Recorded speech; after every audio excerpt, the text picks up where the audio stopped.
Mes lotëve, heshtjeve dhe dhimbjes që kanë përthyer gjithë komunitetin, banorët e fshatit Gryk Shimal në Peshin i dhanë lamtumirën e fundit 4 anëtarëve të familjes Kola, të cilët humbën jetën tragjikisht në Itali si pasojë e helmimit nga monoksidi i karbonit në banesën e tyre. Arti Kola, 48 vjeç, bashkëshortja e tij, Jonida Kola, 43 vjeç, si dhe 2 fëmijët e tyre, Hajdar Kola, 22 vjeç dhe Jessica, 15 vjeç, do të prehen në tokën ku nisën jetën, aty ku lan pas kujtime të afërmit dhe miqt përpara se të emigronin drejt Italisë në kërkim të një jete më të mirë. Në fshat mbizotron një atmosferë zie, dyert janë hapur për ngushëllime, ndërsa dhimbja ndihet në çdo shtëpi. Banorët flasin me vështirësi, duke i kujtuar si një familje punëtore të qetë dhe të respektuar nga të gjithë. Ngjarja ka tronditur jo vetëm komunitetin shqiptar në Itali, por edhe mbar opinionin publik në Shqipëri. Sipas autoriteteve italiane, dyshohet se tragjedia u shkaktua nga rrjedhja e monoksidit karbonit nga një kaldajë e re e sapo instaluar në banesë. Prokuroria vijon hetimet për të zbardhur plotësisht rrethanat dhe përgjegjësitë e mundshme. Sot në heshtjen e rënd të varrezave të fshatit 4 arkmortet u përcollën njëra pas tjetrës, ndërsa familjarët, miq dhe bashkëfshatar u bashkuan në një dhimbje të përbashkët për të dhënë lamtumirën e fundit 4 jetëve të shuara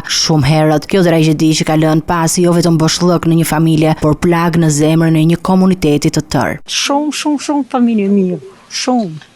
Sa nuk dëru matë për i në shtëpi. Kanë mjoft nga afër familjen, ka qenë një tragjedi e jashtëzakonshme, e paparashikueshme. I shpreh ngushëllimet e mia të familjes, të afërme, që mos e provof njëri këtë dhimbje